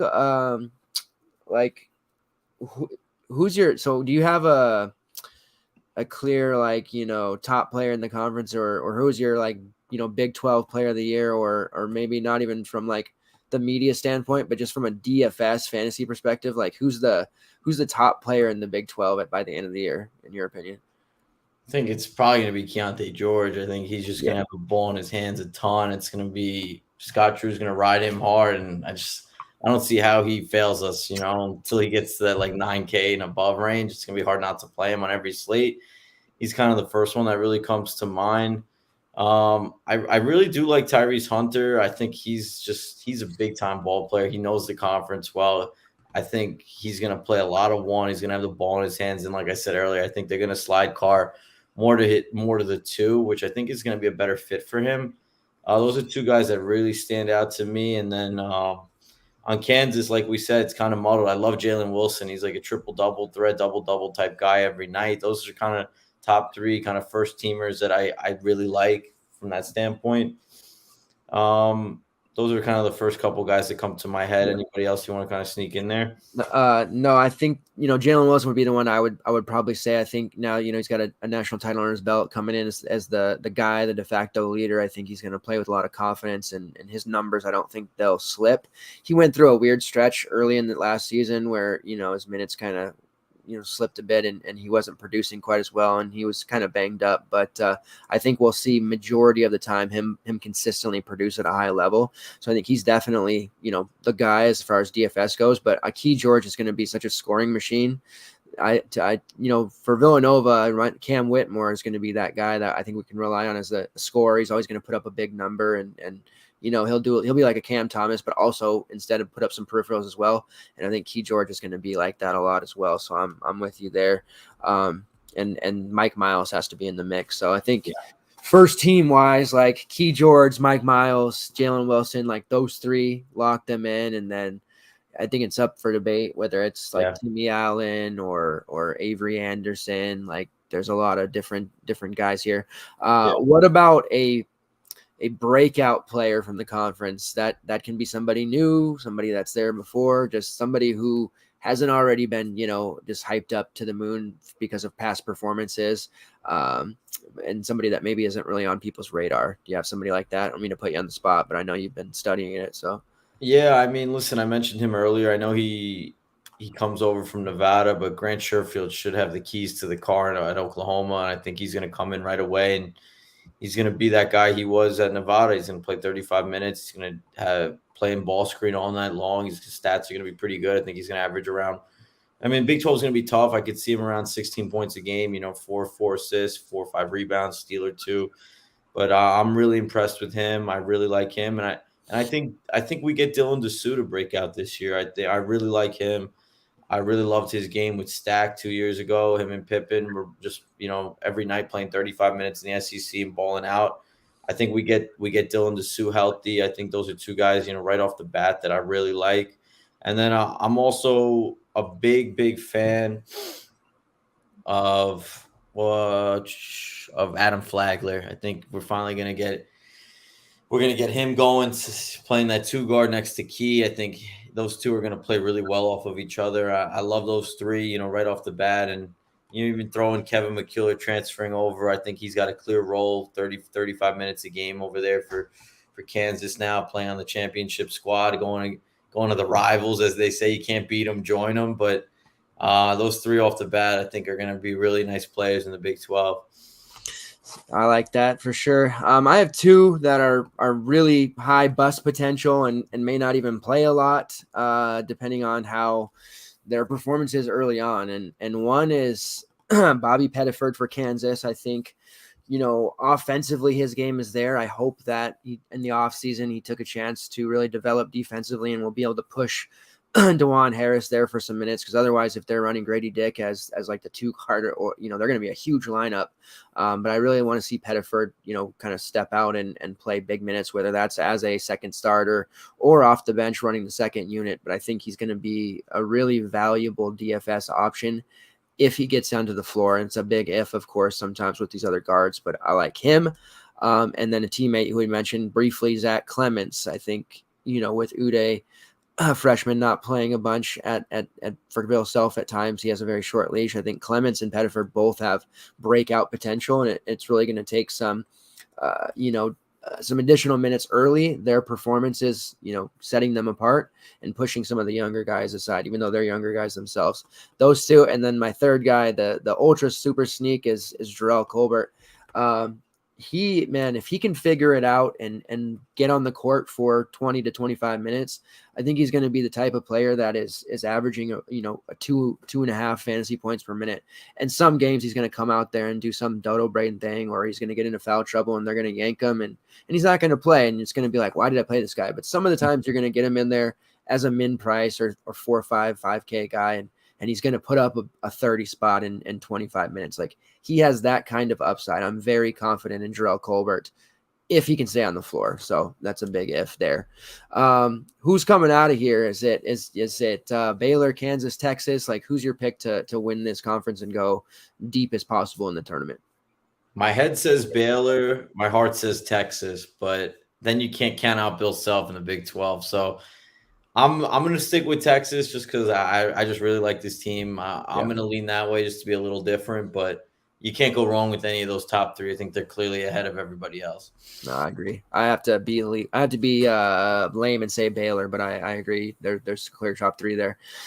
All right, so that wraps it up. Lots of information for you guys to process over the next few days. We will be back tomorrow night to cover the ACC. There's a lot to like there, obviously freshman-wise for Duke and veteran-wise for North Carolina. So we'll get into all of that.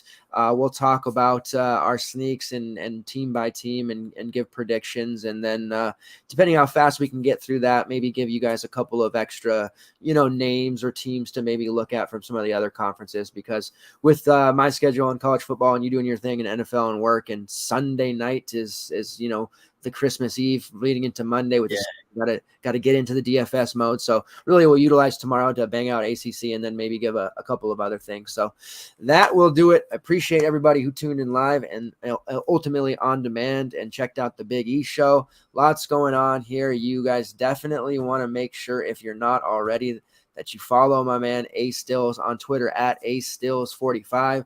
Very, very smart guy. Knows his shit on NFL too. Knows college sports, and will be around hanging out with us in the Discord and making everybody some money. So thanks, Stills, for coming on. I appreciate it, and we'll be back at it tomorrow. Let's do it. All right, see you guys later. Good. Take care, fellas.